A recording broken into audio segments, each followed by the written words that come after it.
राज्यामध्ये अनेक ठिकाणी गारपिटीसह अवकाळी पावसानं हजेरी लावली आहे।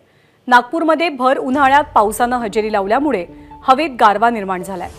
30 अंशांच्या पार असलेलं तापमान अवकाळी पावसामुळे अचानक 19 अंशांवर आलंय।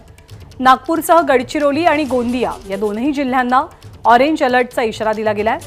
तर गेल्या 3 दिवसांपासून भंडाऱ्यातही पाऊस पडतोय।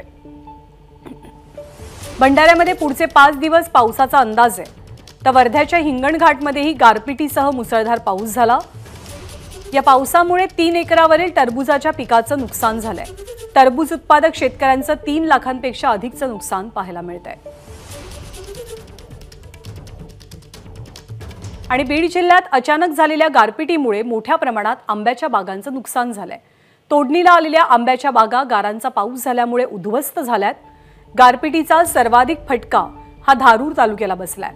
त्यामुळे शासनाने त्वरित पंचनामे करावेत आणि नुकसान भरपाई द्यावी अशी मागणी शेतकऱ्यांची आहे।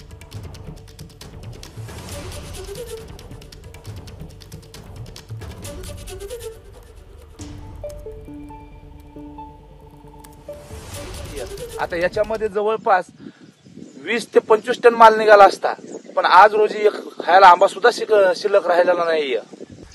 20 ते 25 टन निघणारा आंबा आज पूर्णपणे आपल्याला उद्ध्वस्त झालेला दिसत आहे।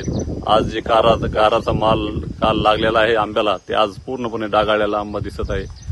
असं दरवर्षी गेल्या वर्षी पण ह्याच आंब्याची पूर्णपणे नुकसान जे गारपीटमध्ये सापडली होती, यावर्षी पण याच डोंगर पट्ट्यामध्ये गारपीट झाली आणि शेतकऱ्याचं भरपूर अतोनात नुकसान झालेलं आहे। लाखो रुपयाचं नुकसान झालेलं आहे। एबीपी माझा, उघडा डोळे बघा नीट।